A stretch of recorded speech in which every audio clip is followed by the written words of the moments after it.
ஜெய் ஸ்ரீராம். திராவிடம் ஹிந்து விரோத சித்தாந்தமா? இது மாதிரி சில பேர் பேசுகிறாங்கங்கிறதுனால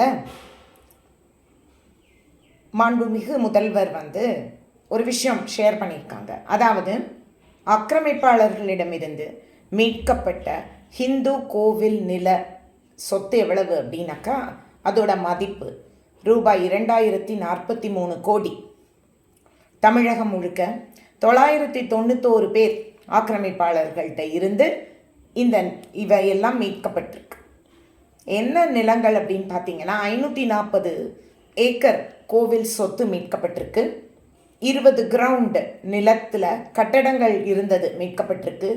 496 கிரவுண்டு பிளாட்டுகளாக மீட்கப்பட்டிருக்கு. கோவில் குளங்கள் மட்டுமே 46 கிரவுண்டு நிறைச்சி அதுக்கு மேலே பில்டிங் கட்டியிருக்காங்க. ஸோ அதெல்லாம் மீட்டிருக்கோம் அப்படின்னு சொல்லிடுறேன். அப்போ இவ்வளவும் ஆக்கிரமிப்புன்னு ஒத்துக்கிறீங்க.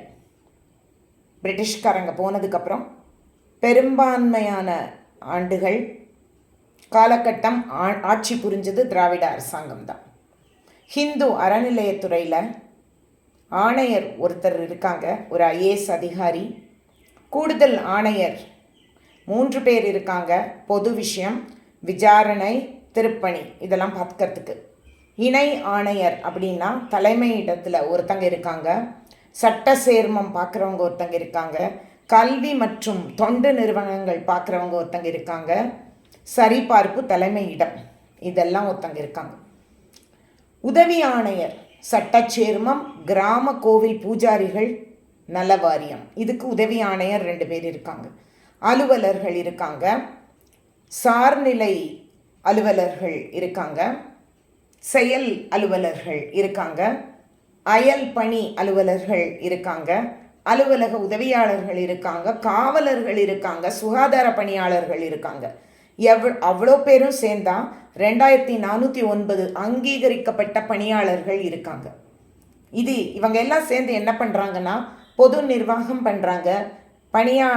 பணியாளர் அமைப்புகளை பார்க்குறாங்க. சமய திருக்கோவில் அதோட அசையும் அசையா சொத்துக்களை பற்றி மேலாண்மை செய்கிறாங்க. திருப்பணி வழக்குகளை பார்க்குறாங்க. தணிக்கை பார்க்குறாங்க. இவ்வளோ பேர் இருந்து இவ்வளோ விஷயம் செய்தும் இந்த மாதிரி நீங்கள் இவ்வளோ மீட்டிருக்கோம் முதல் 100 நாளில் அப்படின்னு சொல்லி அறிக்கை விடுறீங்கன்னா தவறு எங்கேயோ பெரிய தவறு இருக்குது. அப்போ அதை கண்டுபிடிச்சு நம்ம களையணும். இதெல்லாம் அதிகாரிகள் பக்கத்துலேருந்து செய்கிறதா அல்லது அரசியல்வாதி செய்கிறதா எனக்கு தெரியாது. நீங்கள் தான் அதெல்லாம் கண்டுபிடிக்கக்கூடிய பொசிஷனில் இருக்கீங்க. அதை கட்டாயம் அவசியம் கண்டுபிடிக்கணும். இப்போ நம்மளை மாதிரி ஆட்கள் என்ன செய்யலாம் அப்படின்னு பார்த்தீங்கன்னாக்கா, இந்த வருமானம் கோவிலுக்கு எங்கேருந்து வருது? வருமானம் ஜாஸ்தியாக வர்றதுனால தான் இந்த மாதிரி அமைப்புகளை எல்லாம் போட்டு நாங்கள் நிர்வாகம் பண்ணுறோம், மேலாண்மை பண்ணுறோம் அப்படின்னு சொல்லி எல்லாத்தையும் உறிஞ்சிட்டு போகிறாங்க. இதில் பெரும்பாலான விஷயங்கள் 2 இதாக பிரிச்சுக்கலாம். ஒன்று இந்த அசையும் அசையா சொத்துக்கள், இதெல்லாம் ராஜாக்கள் காலத்துலேருந்து வர்றது. நம்மளை மாதிரி ஆட்களும் கொடுத்துருக்காங்க, ராஜாக்களும் எழுதி வச்சுட்டு போயிருக்காங்க. ஆனால் அது ரொம்ப கிளியராக என்னென்ன விஷயத்துக்கு தான் இருக்குது. அதையும் மீறி இந்த தவறுகள் நடக்கு. இதை தாண்டி நம்மளை மாதிரி ஆட்கள் உண்டியலில் பணம் போடுறோம் இல்லையா, அதை நம்ம செய்யக்கூடாதுன்னு நினைக்கிறேன்.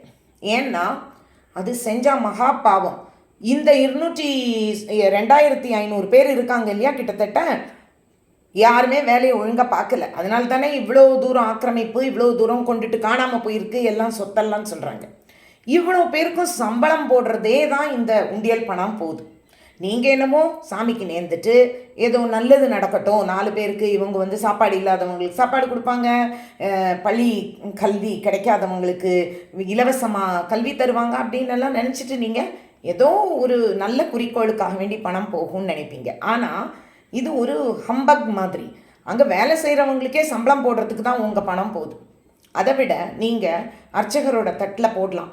இதை சொன்ன உடனே நிறைய பேர் என்ன நினைப்பாங்கன்னா, அந்த கோவிலில் பூஜாரி இருக்காங்கல்ல, அவங்க எல்லாருமே அர்ச்சகர்கள் எல்லாருமே கட்டாயம் பிராமண குலத்தை சேர்ந்தவங்க தான் அப்படின்னு நீங்கள் தப்பான்னு புரிஞ்சுக்கிறீங்க.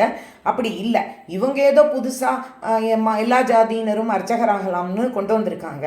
கோவில்கள் அப்படின்னாக்கா அதில் பிரிவுகள் இருக்குது, ஆகம விதிப்படி உள்ள கோவில்கள் இருக்குது, அதில் மாத்திரம்தான் பிராமணர்கள் பூஜை பண்ணுறாங்க. மற்றபடி உள்ள கோவில்கள் கிராம கோவில்கள் உங்கள் எல்லாருக்குமே தெரிஞ்சுக்கும். அதில் எல்லா மற்ற ஜாதியினர் அதில் இருக்காங்க, பூஜாரியாக இருக்காங்க. நீங்கள் அந்த மாதிரி எளியவங்கள்ட்ட யாராக இருந்தாலும் கஷ்டப்படுறவங்க தானே.